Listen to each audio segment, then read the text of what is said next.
하나님 말씀은 사사기 2장 11절에서 23절 말씀입니다.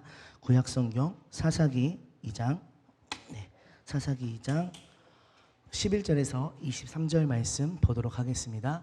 사사기 2장 11절에서 23절 말씀. 제가 가진 성경책으로는 구약 361쪽에 있습니다. 다 찾으신 줄 알고 우리 한 목소리로 제독하여 읽도록 하겠습니다. 시작.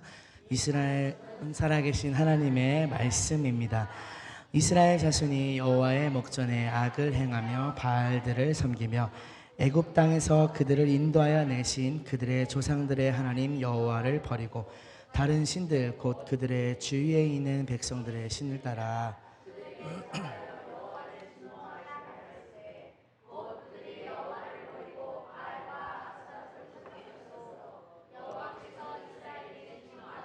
노력하는 자의 손에 넘겨주사 그들이 노력을 당하게 하시며 또 주위에 있는 모든 대적의 손에 팔아 넘기심에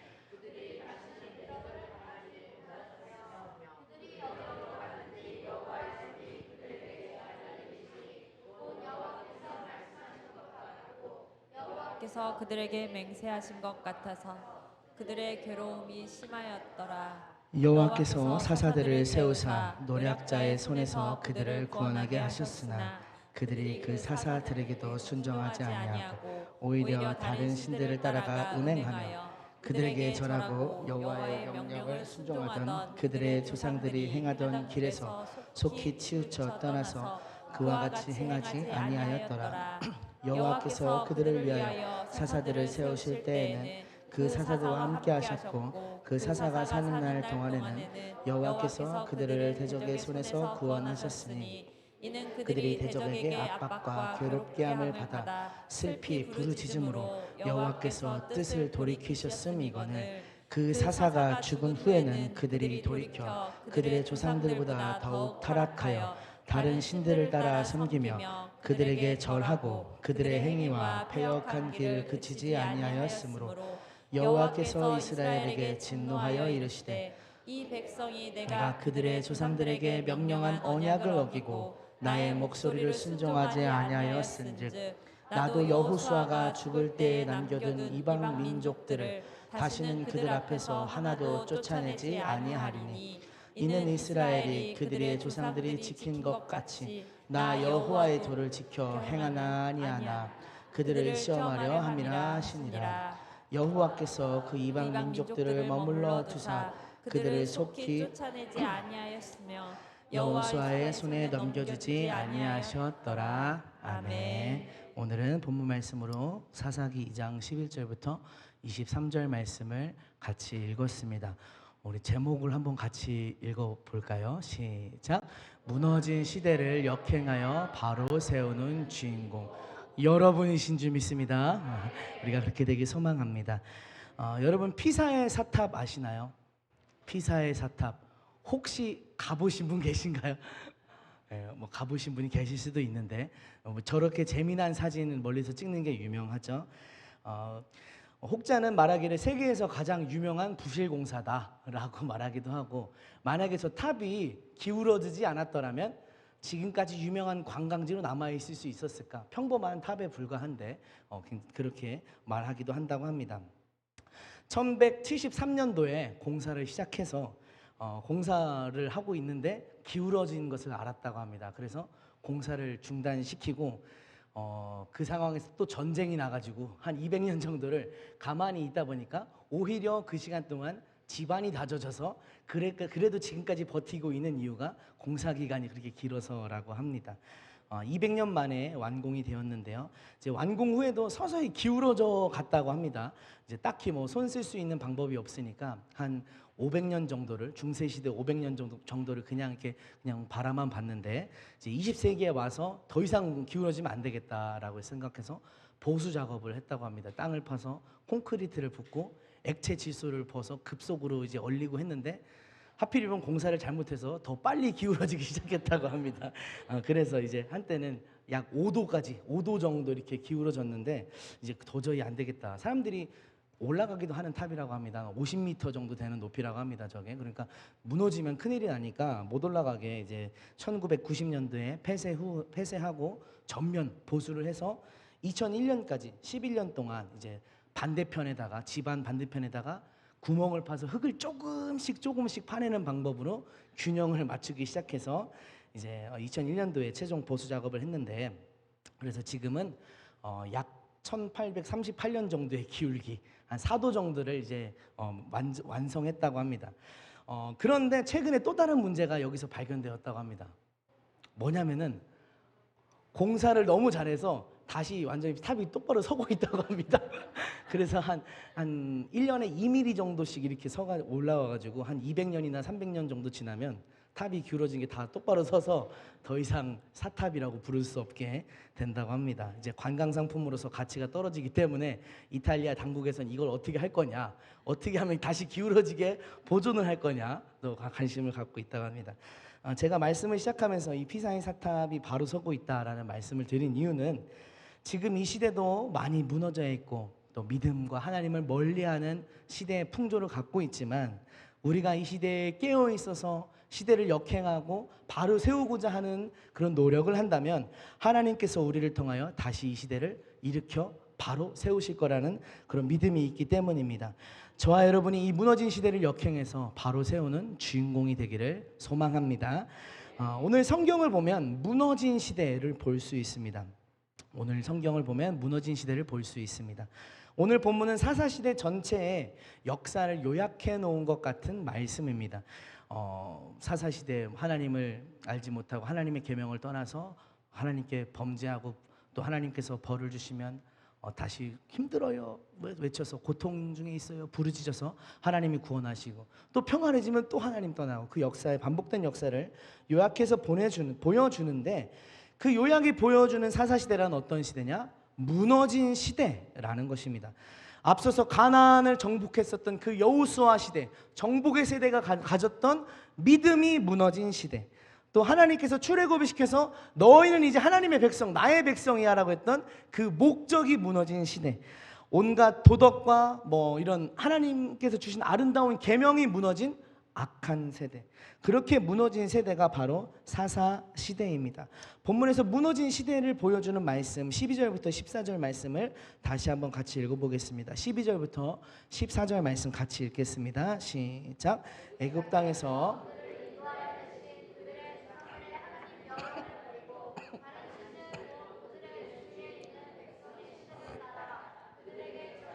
여호와를 진노하시게 하였으되 곧 그들이 여호와를 버리고 바알과 아스다롯을 섬겼으므로 여호와께서 이스라엘에게 진노하사 노략하는 자의 손에 넘겨주사 그들이 노략을 당하게 하시며 또 주위에 있는 모든 대적의 손에 팔아 넘기심에 그들이 다시는 대적을 당하지 못하였으며. 아멘.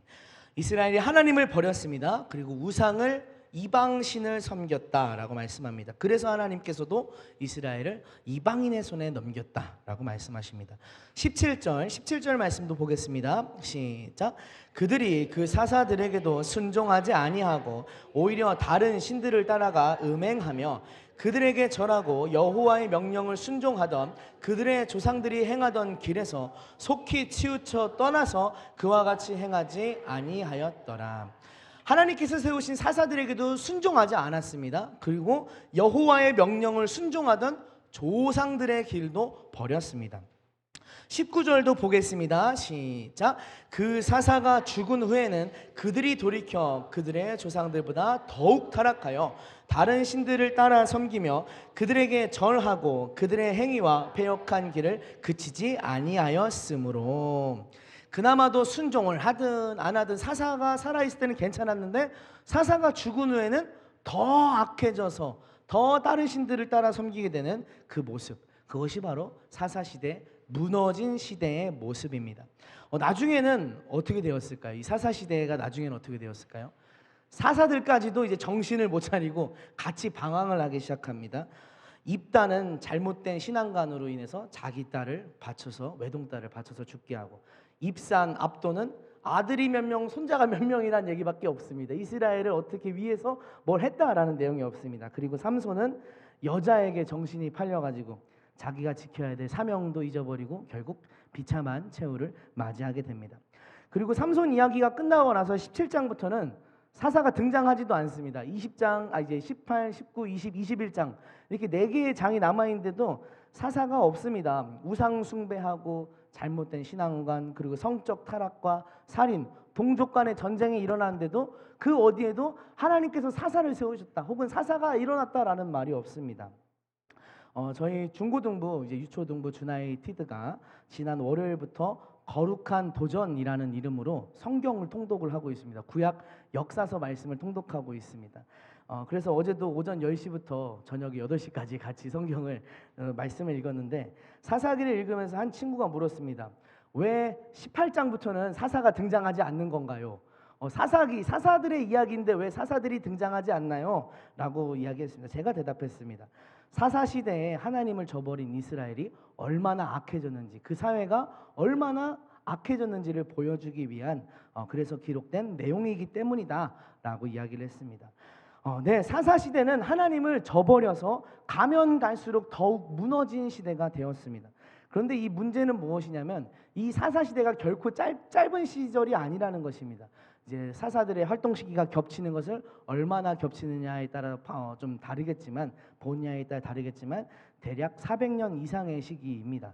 400년이라면 거의 고려 왕조나 이제 조선 왕조에 비길 만한 그런 기간입니다. 제가 올해가 2023년도니까 400년 전인 1623년에 무슨 일이 있었을까 찾아보니까 그때 이제 인조 반정이 일어났다고 합니다. 광해군을 무너뜨리고 인조가 왕이 되었던 그 사건, 영화로만 봤던 그 사건이 딱 400년 된 내용이라고 하는 이야기라고 하는데 400년이라는 시간이 결코 짧은 시간이 아닙니다. 근데 이 400년 동안 계속해서 무너져 있는 시대, 그 시대를 살게 되는 것을 사사기는 이야기하고 있습니다. 본문의 말씀에 빗대어서 오늘날 우리 사회를 평가해 보면 어떨까요? 오늘날 우리가 살고 있는 이 시대가 많은 것이 발전하고 또 풍요로워지고 의료기술이라든지 아니면 복지라든지 뭐 이런 제도 같은 것들이 많이 나날이 좋아지고 있습니다. 제가 깜짝 놀란 게 있는데 미국에서는 우주선을 발사시켰다가 다시 그것이 자기가 알아서 제자리로 발사대로 찾아 돌아와서 또 발사하고 또 발사하고 하는 그런 기술이 있다고 합니다. 그 영상을 봤는데 기술이 많이 발전했구나라고 생각을 하는데 우리가 살아가는 이런 삶의 어떤 풍요로움적인 측면에서 많이 좋아졌지만 영적으로는 점점 무너져가는 혹은 무너질 위험이 있는 시대가 아닌가 생각해 보게 됩니다. 왜 그렇게 볼 수 있을까요? 왜냐하면 첫 번째로 믿는 자들의 자녀들이 교회를 하나님을 떠나고 있습니다. 우리 아버지 어머니가 믿었던 하나님을 나는 믿지 않겠다라고 결정하는 사람들이 많이 늘어나고 있습니다. 또 사회적으로도 하나님에 대해 적대적이고 신앙을 웃음거리로 여기는 풍조가 커지고 있습니다.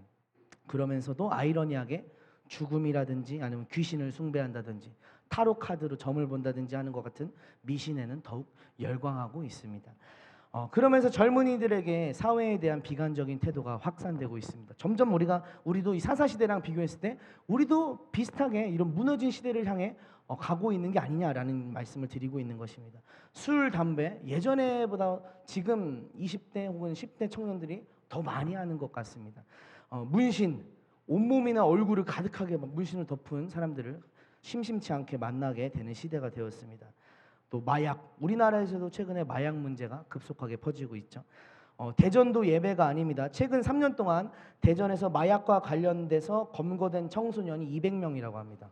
어마어마한 숫자가 청소년이 마약과 관련해서 검거됐다고 합니다.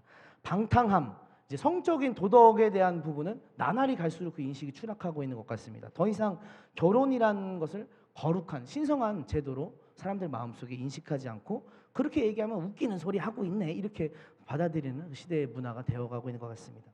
그리고 한편으로는 젊은이들이 의욕을 잃어가고 있습니다. 삶의 목적을 잃고 방황하고 있습니다.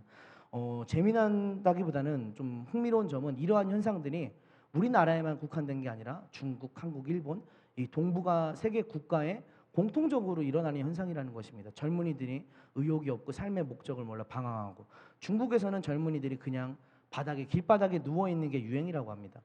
이렇게 해서 나는 내가 삶에 의욕이 없다는 것을 보여주는 게 유행이라고 합니다. 참 안타까운 또 묻지마 사건 사고들 공공 장소에서 일어나는 그런 무서운 일들이 요즘 일어나는 그런 안타까운 시대에 우리가 살고 있습니다. 하나님의 기준에서 보았을 때 우리가 살아가는 이 시대에 또 행해지는 악행들이 사사시대의 모습, 그때 행해졌던 악행들과 비교했을 때 전혀 다르지 않다. 그냥 비슷한 세대를 살아가고 있다라는 것입니다. 도대체 왜 이렇게 우리는 무너진 시대를 살고 있고 사사시대에는 왜 무너졌을까? 그 믿음이 왜 무너졌을까? 그리고 우리는 어떻게 하면 이 시대를 역행해서 다시 바로 세울 수 있을까? 오늘 본문을 통해 그 이유와 해결 방법에 대해 좀 살펴보려고 합니다. 먼저 이유를 살펴보려고 합니다. 사사시대가 그렇게 무너졌던 이유. 그 이유를 정리하면 이렇게 말할 수 있을 것 같습니다. 오늘의 적당히가 내일의 후회를 낳는다. 한번 같이 이 말을 따라서 우리 해보겠습니다. 오늘의 적당히가 내일의 후회를 낳는다. 믿음 좋았던 여호수아 세대, 가나안을 힘차게 정복했던 그 정복 세대가 놓친 게 있었는데 무엇이냐면 바로 내가 믿는 하나님을 우리 자손들도 당연하게 믿을 거야 라고 생각했던 것입니다. 우리가 잘 믿는다고 해서 내 후손들이 저절로 잘 믿을 거야 라고 생각했더니 적당히 했더니 그렇지 않았던 결과를 보게 되었다라는 것입니다. 가나안 정복 세대는 어떻게 했을까요? 가나안 정복 세대는 도대체 어떻게 살았을까요? 사사기 1장을 보면 이들이 점점 양보하고 적당히를 찾는다는 것을 볼 수 있습니다. 처음에는 그렇지 않았습니다. 처음에 가나안을 정복할 때는 무조건 이겨야 된다, 하나님 말씀대로 다 면해야 된다, 이렇게 해서 나아갔습니다. 처음에는 사사기 1장에서 이기는 내용을 계속해서 이야기합니다. 1장 4절, 유다가 올라가매 여호와께서 가나안 족속과 브리스 족속을 그들의 손에 넘겨주시니 그들이 베색에서 10,000명을 죽이고, 당시에 유명한 왕이었던 아도니 베색이라고 하는 왕을 죽이고 그의 백성 10,000명을 죽였다. 어마어마한 승전보의 기록을 기록합니다. 또 1장 8절, 유다 자손이 예루살렘을 쳐서 점령하여 칼날로 치고 그 성을 불살랐으며, 하나님께서 가나안 민족을 다 내쫓아라, 그곳을 진멸해라 라고 했던 그 말씀대로 예루살렘을 점령해서 불살랐다라고 말씀합니다. 또 1장 17절 말씀, 유다가 그의 형제 시므온과 함께 가서 스밧에 거주하는 가나안 족속을 쳐서 그곳을 진멸하였으므로 그 성읍의 이름을 호르마라 하니라. 호르마라라고 하는 것은요, 원래 하나님께 바치는 것, 진멸해서 없애서 바치는 것을 헤렘이라고 합니다. 헤렘. 그 헤렘의 그 어근을 따와서 오죽했으면, 얼마나 이 하나님께 이 성을 진멸해서 다 없애서 바쳤으면 이 성읍의 이름을 헤렘에서 따온 호르마라고 부를 정도로 이제 이스라엘 백성들이 처음에는 하나님의 명령에 절대적으로 순종하는 모습을 보여줍니다. 그런데 조금씩 시간이 지나면서 약간씩 달라지는 내용을, 그 분위기를 사사기 1장에서 읽을 수 있습니다. 1장 19절을 보면 여호와께서 유다와 함께 계셨으므로 그가 산지 주민을 쫓아내었으나 골짜기의 주민들은 철병거가 있으므로 그들을 쫓아내지 못하였으며 라고 말씀합니다. 당시에 이스라엘이 쓰던 무기는 청동기 무기인데 철기 무기를 가진 이 골짜기 주민들을 보고 못 이겼다, 못 쫓아냈다라는 것입니다.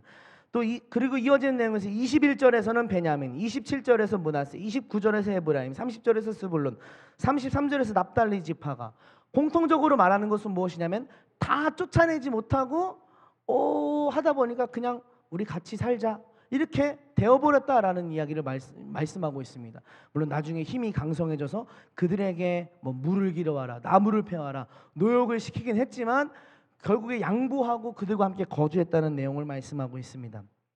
그리고 32절 말씀 같이 읽어보겠습니다. 시작. 아셀 족속이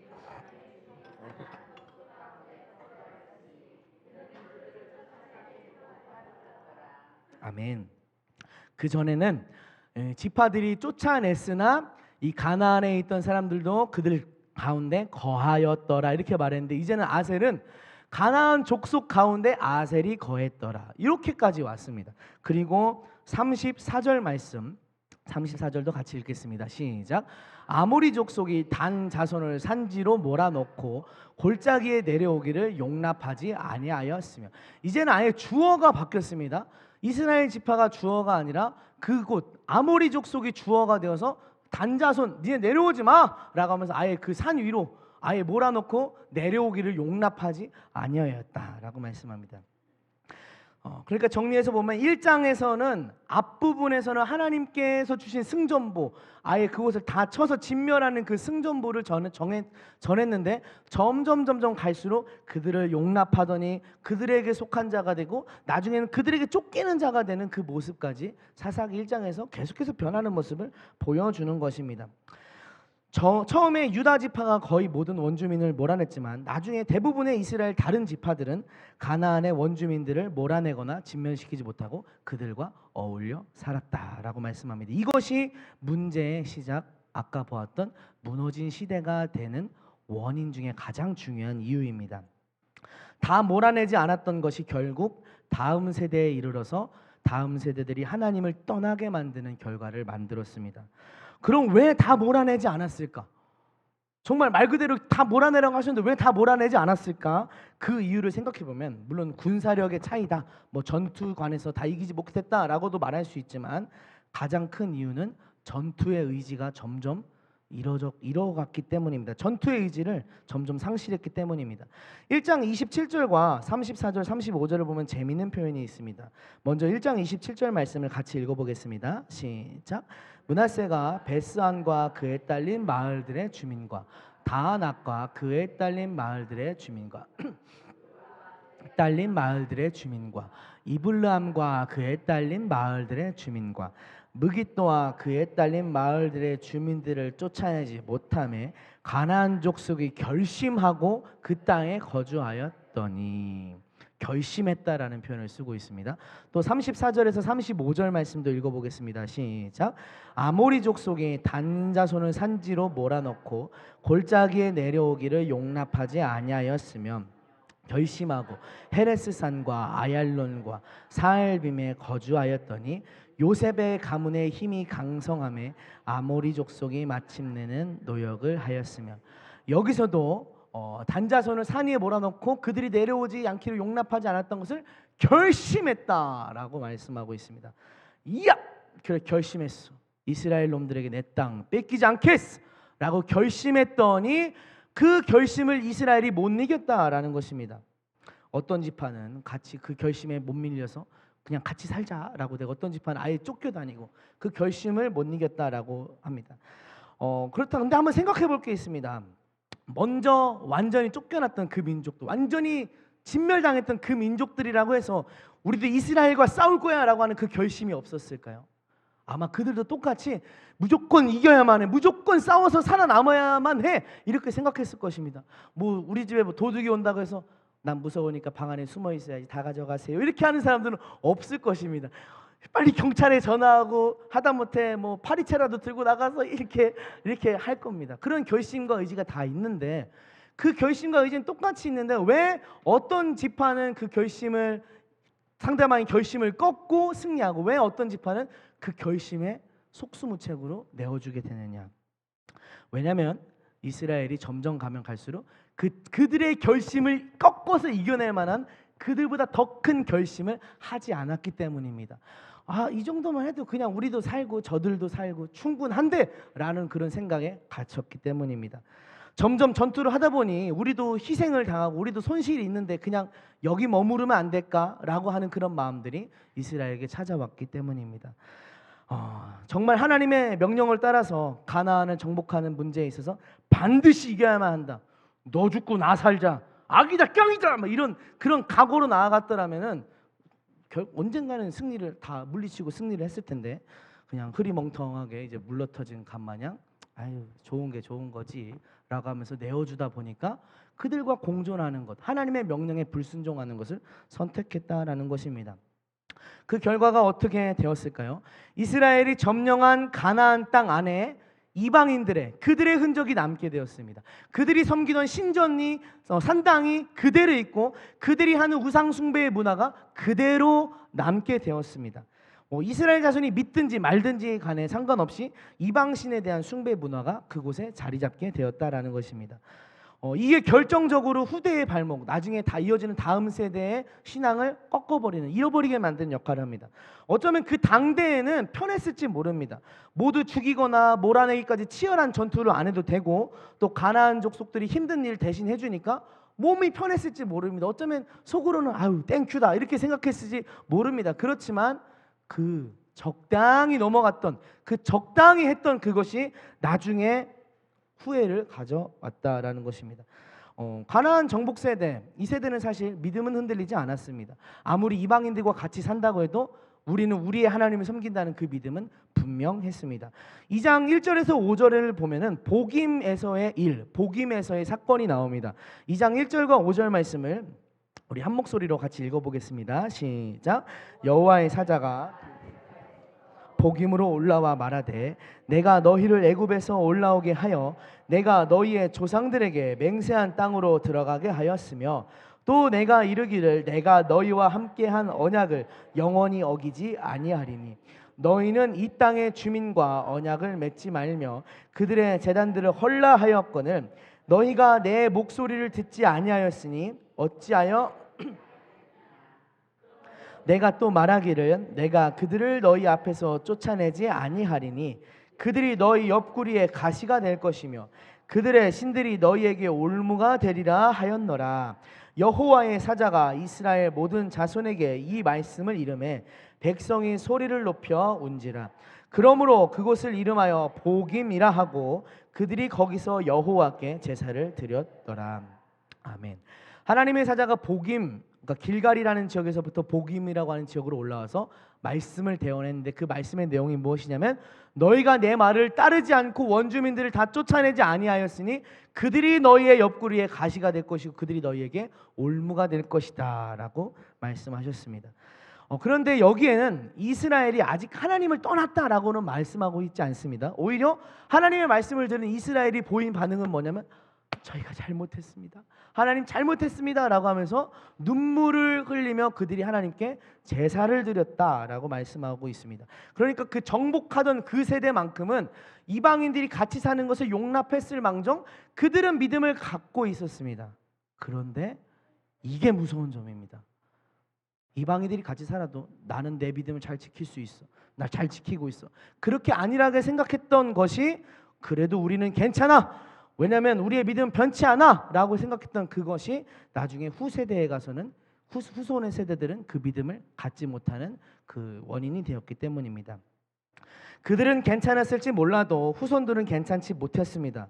만약에 가나안을 정복한 세대가 조금 더 강한 결심으로 진짜 이를 바득바득 갈면서 다 무조건 다 쳐서 없앴더라면 그들이 희생했을지언정 다음 세대에게도 계속해서 하나님에 대한 신앙이 남아 있었을 것입니다. 하지만 이 가나안 정복 세대가 우리는 흔들리지 않으니까 이방 신들이 있고 신상들이 있고 이방인들이 있어도 우리는 흔들리지 않으니까라고 했던 그 마음 때문에 그들의 후손들은 결국에 그 이방인을 따라서 하나님을 떠나는 그런 모습을 보이게 됩니다.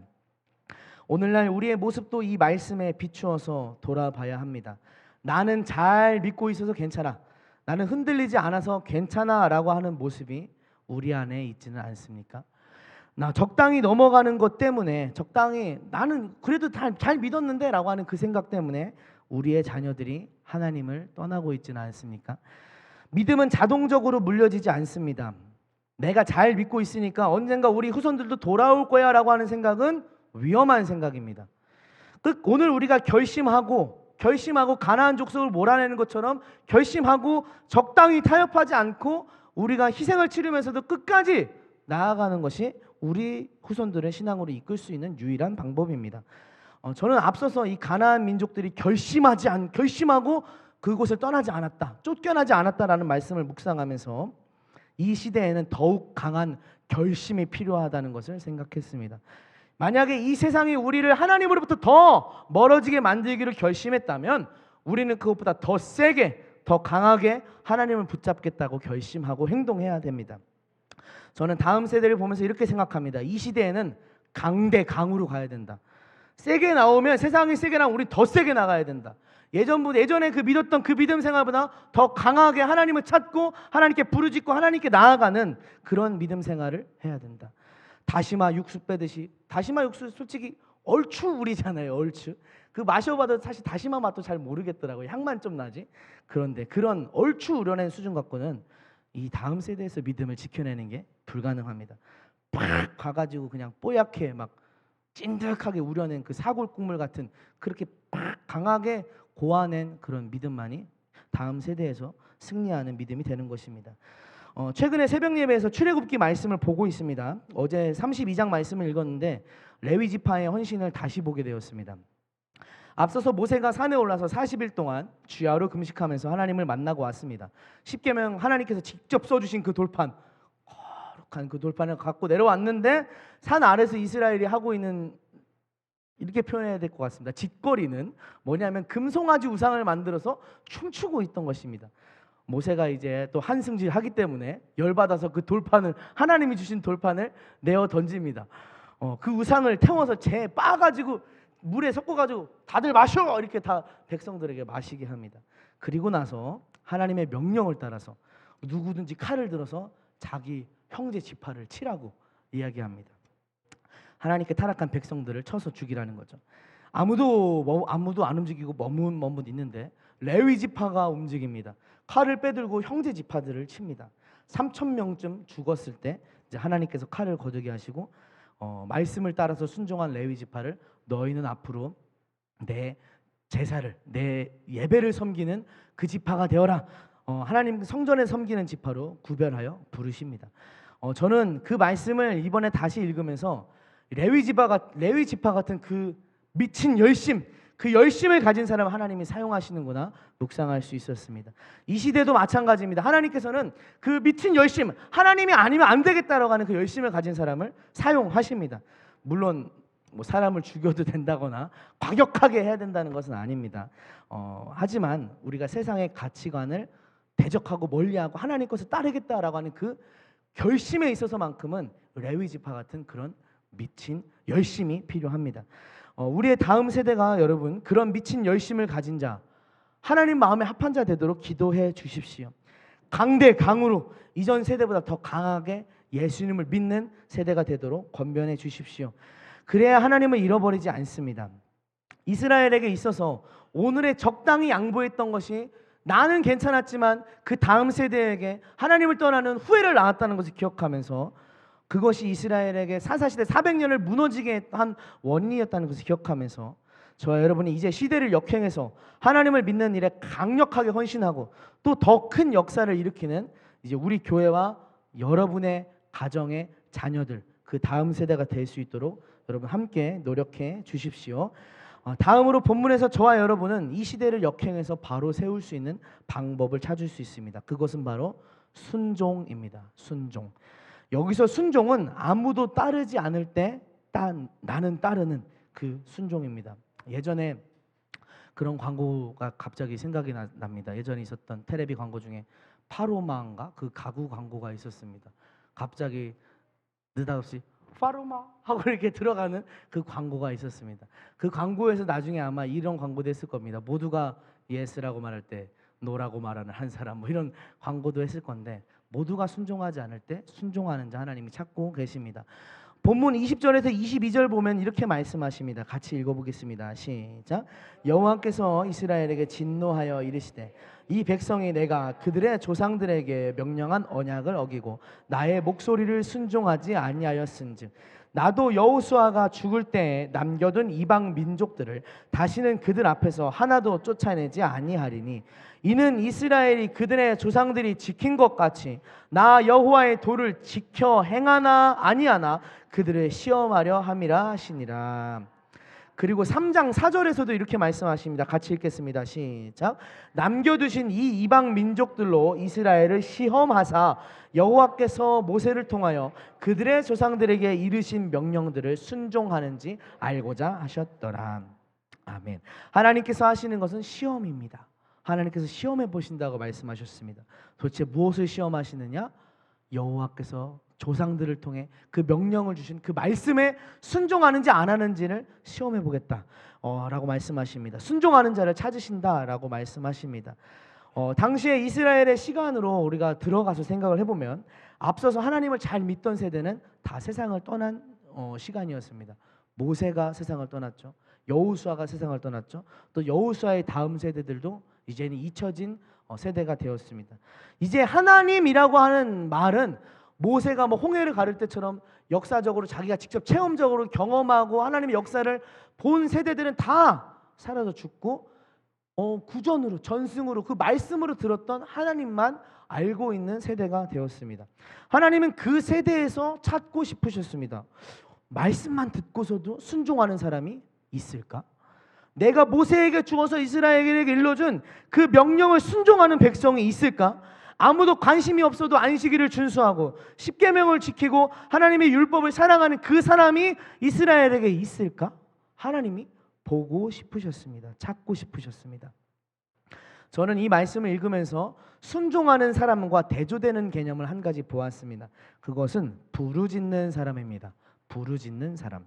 순종하는 사람과 부르짖는 사람이 본문에서 대조되고 있습니다.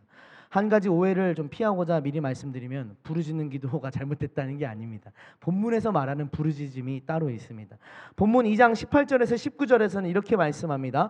여호와께서 그들을 위하여 사사들을 세우실 때에는 그 사사와 함께 하셨고 그 사사가 사는 날 동안에는 여호와께서 그들을 대적의 손에서 구원하셨으니 이는 그들이 대적에게 압박과 괴롭게 함을 받아 슬피 부르짖음으로 여호와께서 뜻을 돌이키셨음이거늘 그 사사가 죽은 후에는 그들이 돌이켜 그들의 조상들보다 더욱 타락하여 다른 신들을 따라 섬기며 그들에게 절하고 그들의 행위와 패역한 길을 그치지 아니하였으므로.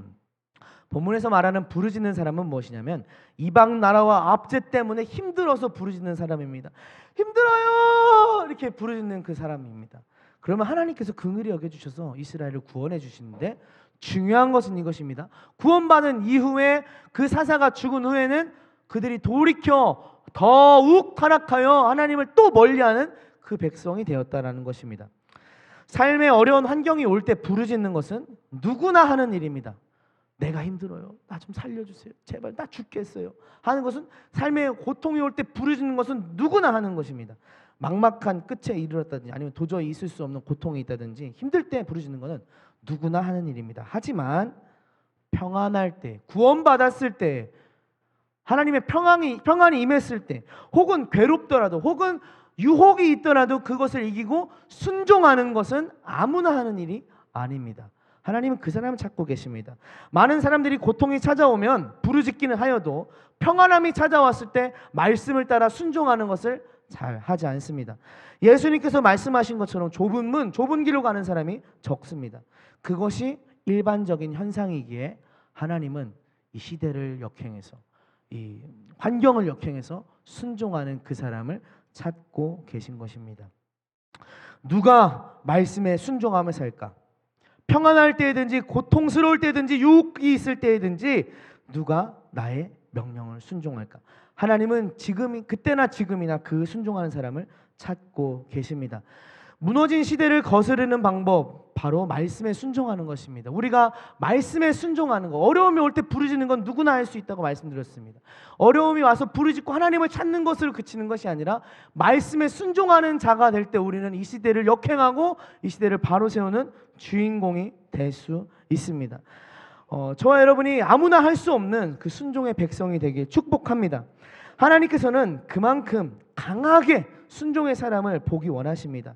이스라엘에게 주변 이방 민족들을 늑대와 이리로 놔두면서까지 순종하는 사람이 있나 없나 시험해 보겠다라고 하신 것은 하나님 정말 그 순종하는 사람을 찾고 싶다라고 하시는 것입니다.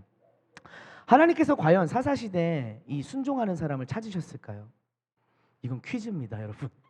하나님께서 사사시대에 과연 그 말씀에 순종하는 사람 찾으실 수 있었을까요? 많지는 않지만 몇 명은 찾으셨겠구나 생각이 들었습니다. 누가 있을까요? 우선 보아스가 생각이 났습니다. 저는 보아스는 룻기에 나오는 인물입니다. 근데 룻기의 배경은 사사시대입니다. 모두가 암울한 시대였지만 룻기를 보면 보아스가 끊임없이 하나님의 이름을 말하며 축복하고 하나님의 뜻을 구하는 것을 볼 수 있습니다. 하나님을 향한 믿음으로 사는 사람이었습니다. 그리고 시어머니를 봉양하기 위해 멀리 외국까지 온 이방 여인 룻을 향해서 하나님의 그 사랑, 하나님의 그 자비로운 사랑을 마음을 베풀어 줍니다. 나중에 중요한 것은 이것인 것 같습니다. 나중에 룻과 결혼하는 과정에서도 보아스는 절차를 준수했다라는 것입니다. 자기가 충분히 힘이 있고 재력이 있으면 이방 여인 룻이 먼저 마음을 고백했으면 그냥 결혼할 수도 있습니다. 그런데 보아스는 아무도 그 말씀을 지키지 않는 것 같은 그 시대 가운데서도 말씀을 따라 순종했다라는 것입니다. 나보다 먼저 기업 물을 자가 있는데 확인을 해봐야 된다라고 하고, 만약에 그가 기업을 물으지 않으면 내가 기업을 반드시 물으겠다라고 하면서 그 말씀이 무너진 시대에도 보아스는 말씀을 따라 순종하는 것을 보여주고 있습니다. 룻기가 보여주는 이야기가 그것입니다. 하나님을 외면한 시대에도 여전히 하나님 말씀에 순종하고 하나님의 그 말씀을 따랐던 사람들을 통하여서 결국에 다윗이 태어나고 하나님의 역사가 나타난다. 이 무너진 시대 가운데도 말씀을 순종하는 자를 통해서 하나님은 시대를 새롭게 하신다. 그것이 바로 룻기가 보여주고 싶은 이야기입니다. 그리고 또 한 사람이 생각납니다. 저는 한나를 생각했습니다. 한나 역시 사사기에 나오는 인물은 아닙니다. 사무엘상에 나오는 사무엘의 어머니입니다. 한나는 사사시대의 마지막 시기에 살았습니다. 그러니까 더 악한 시대였다라고 생각해 볼 수 있습니다.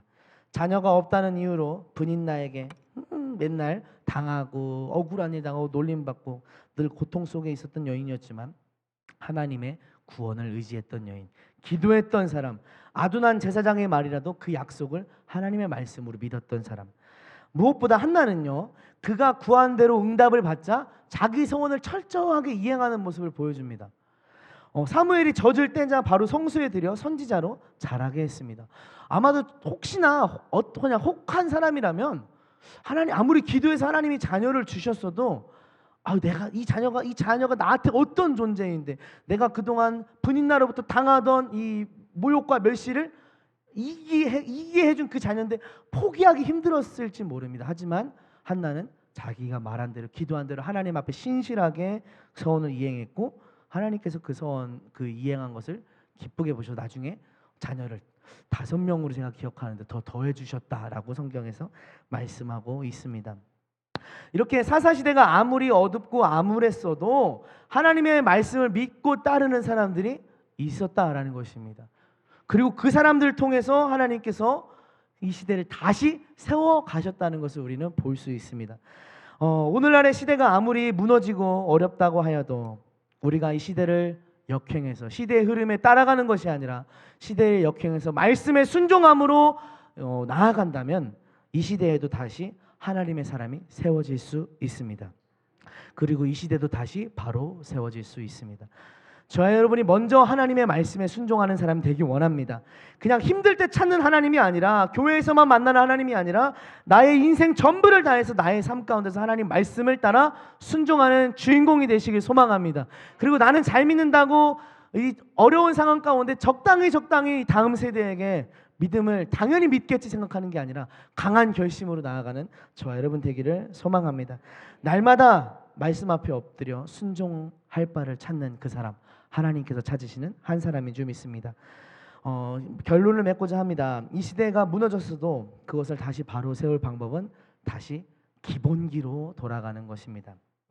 적당히 타협하지 않고 지금 다음 세대에게 믿음을 전하고 하나님이 찾으시는 대로 말씀에 순종하는 한 사람이 될 때 이 시대를 역행해서 이 시대를 바로 세우게 될 것입니다.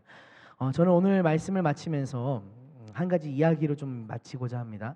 그것은 D.L. 무디에게 있었던 한 가지 이야기입니다. 목사님 항상 저에게 D.L. 무디처럼 될 거다라고 하시는데 그 무디에게 있었던 일입니다.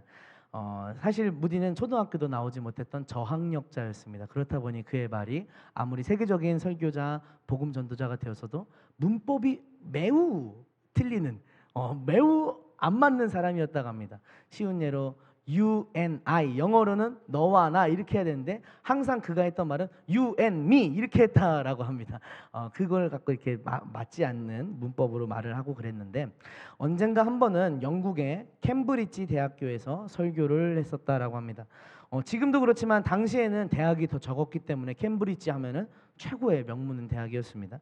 그래서 나라에서 내노라고 하는 그 수재들이 다 모여 있는 곳이었는데, 그런 수재들 앞에서 설교를 하다 보니까 가뜩이나 영국인들이 또 미국식 발음을 또 무시하는 경향이 있습니다. 우리는 water please 이렇게 하지만 그렇게 하면 영국인들은 무시하고 water 이렇게 분명하게 발음하라고 하는데, 그 미국식 발음도 하고 게다가 문법도 막 틀리니까 이 설교 중에서도 막 여기저기서 웃고 막 그냥 비웃고 이렇게 하는 그런 일이 일어난 겁니다. 게다가 어떤 사람의 설교가 끝난 후에 무디가 말한 것 중에 문법이 안 맞는 문장을 전부 다 메모해가지고 그 메모지를 내밀면서 당신이 이렇게 많이 틀렸다라고 무디한테 이야기했다고 합니다. 남들 같아서는 창피해하거나 아니면 화를 낼 수 있을 것 같은데 그때 무디가 이렇게 말했다고 합니다. 나는 내 문법이 틀린 줄 알고 있습니다. 그러나 나는 내가 알고 있는 모든 문법으로 하나님의 영광을 위해서 사용하고 있습니다. 그런데 학생은 잘 알고 있는 문법으로 하나님께 영광을 돌리고 있습니까? 라고 물었더니 이 학생이 부끄러운 마음이 들어서 돌아갔고 그 다음 날에 학생회장이 찾아와서 정중하게 사과를 했다고 합니다. 그런데 그때부터 그 캠브리지 대학에 달라지기 시작했다고 합니다. 그 후로부터 설교를 할 때 점점 더 영적인 분위기가 고조되더니 이 대각성이 일어난 것입니다.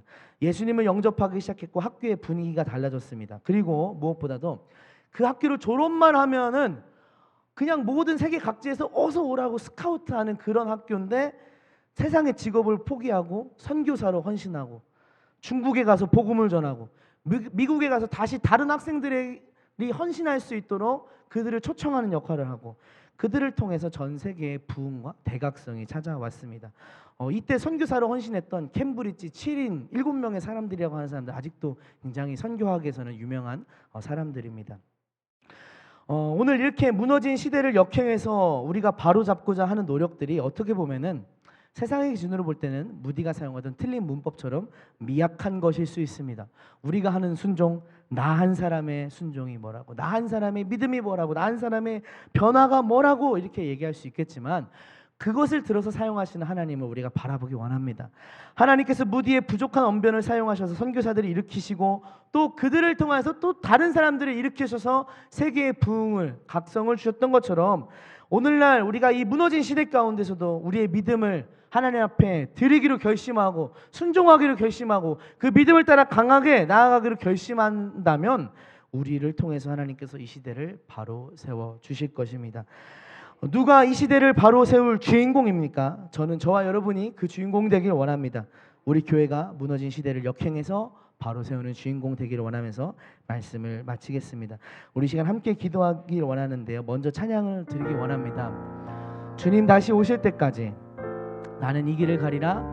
좁은 문, 좁은 길, 나의 십자가 지고 주님께 순종하는 그 길을 제가 가겠습니다. 우리 함께 찬양하겠습니다.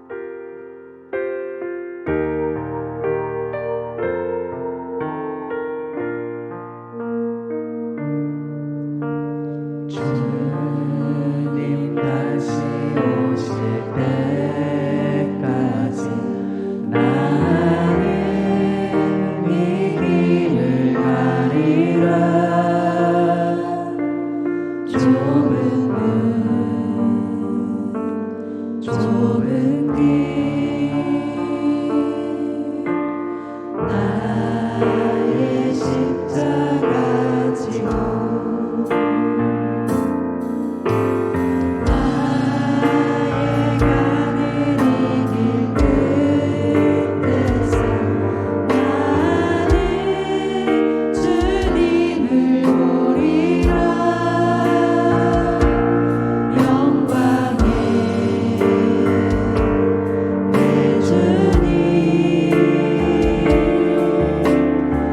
다시 한번 마음을 모아서 처음부터 고백드리겠습니다. 주님 다시 오실 때까지, 주님 다시 오실 때까지 나는 이 길을 가리라.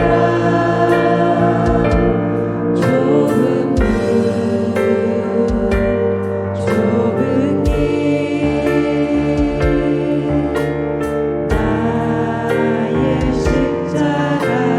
나의 가는 길 끝에서, 나의 가는 길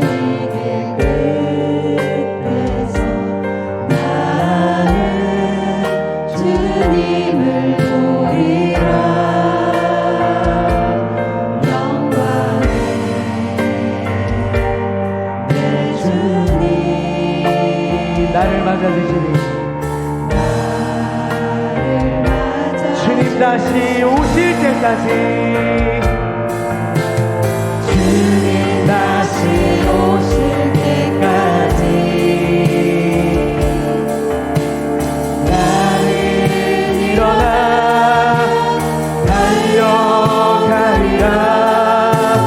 주의 영광 온 땅 덮을 때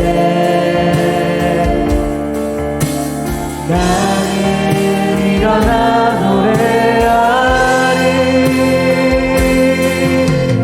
내 사모하는 주님 온 세상 굳으시라. 내 사모하는 주님 영광의 왕이 주님 다시 오실 때까지 주님 다시 오실 때까지 나는 일어나 달려가리라. 주의 영광 온 땅 덮을 때 나는 일어나 노래하리. 내 사모하는 주님 온 세상 굳으시라. 내 사모하는 주님 영광의 왕이 내 사모하는 주님 내 사모하는 주님 온 세상 굳으시라. 내 사모하는 주님 영광의 마지막으로 고백하겠습니다. 내 사모하는 주님 내 사모하는 주님 온 세상 굳으시라. 내 사모하는 주님 영광의 왕이시라. 우리 시간 함께 기도하기 원합니다. 주님, 저희의 적당히가 오늘은 괜찮았지만 내일 후회하게 되고 저희의 다음 세대를 무너뜨리게 하였습니다. 세상에 지는 세대로 만들게 하였습니다. 주님, 저희의 죄악을 용서하여 주시옵소서. 하나님께 올인하는 강한 세대로 이 세대를 일으켜 주시옵소서. 또한 저희가 어떠한 상황 가운데에서도 고통 중에 부르짖을 뿐만 아니라 어떠한 상황 가운데서도 하나님 말씀에 순종하는 자가 되게 하여 주시옵소서. 그리하여서 자신의 부와 명예를 포기하였던 그 케임브리지의 학생들처럼 다른 것 세상 것이 아닌 하나님 나라를 위해 살아가는 저희들이 되게 하여 주옵소서. 우리 교회가 무너진 시대를 역행해서 이 시대를 바로 세우는 주인공이 되게 하여 주시옵소서. 우리 함께 이 기도 제목을 갖고 주여 한번 부르짖으며 함께 기도하겠습니다. 주여,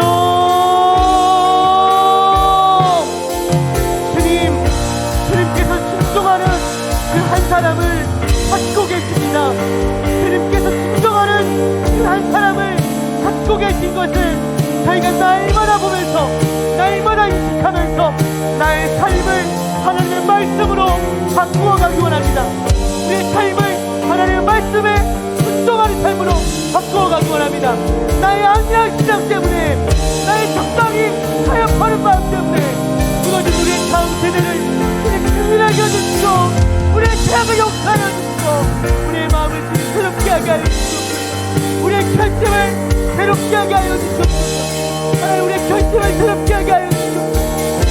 주님의 믿음을 제대로 다음 세대를 일으킬 수 있도록 인도하여 주시옵소서. 아버지, 우리 교회가 하나님, 우리 교회 한 사람한 영혼 한 지체 한 지체가 이 무너진 시대를 역행하는 주님 병역의 일꾼으로 쓰임받기 원합니다. 하나님, 승리의 일꾼으로 쓰임받기 원합니다. 주인공이 되기 원합니다. 하나님, 고아야바라 고아야바라 이스라이스라이야. 주님, 이 시대는 너무나 많은 고도를 받고 있습니다. 하나님,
세대와 못하고자 하는 마음 떠나가시고 세상과 못하고자 하는 마음 떠나가시고 이제 적당히 기다리고자 하는 마음도 떠나가시고 하나님 나라의 우신자가 되게 하여 주시옵소서.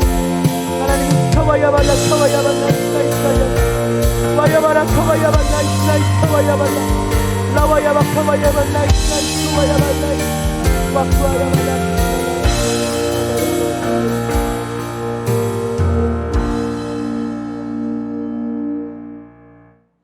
주님, 몇 주 전에 저희가 빌라델비의 교회를 향한 그 말씀을 하나님께서 저희에게 주셨습니다.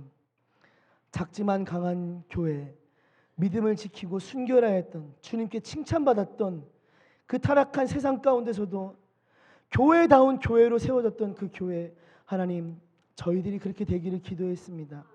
하나님, 이 무너져가는 시대 가운데, 특별히 다음 세대가 무너져가는 이 시대 가운데 저희들이 적당히 양보했던 것이, 우리의 믿음은 지키고 있다고 해서 적당히 양보했던 것이 다음 세대를 무너뜨리고 있음을 주님 용서하여 주시옵소서. 주님, 저희가 더 강한 결심으로 하나님 나라를 위해서 전진하는 무리가 되게 해주시고, 하나님 말씀에 순종하는 자가 되어서 하나님 고통 중에 있을 때 부르짖을 뿐만 아니라 하나님 평안한 중에도, 세상 것이 만족이 다가오는 그 중에도 하나님 말씀만 붙들고 순종하는 믿음의 용사들로 세워지게 하여 주시옵소서. 저희들이 그렇게 세워지게 하여 주시옵소서. 하나님, 우리 교회에 주님께서 사자 목사님으로 세워주신 담임 목사님과 홍동 담임 목사님께 주님 여육간의 강건함을 더하여 주시고, 하나님 이 시대 말에 주님의 손에 붙잡혀서 주님의 나라를 위해 쓰임받는 귀한 주인공이 될 수 있도록 하나님 인도하여 주시옵소서. 우리 교회가 이 시대를 선도하는, 이 시대를 역행해서 바로 세우는 일에 선도함으로 쓰임받는 교회가 되게 하여 주시옵소서.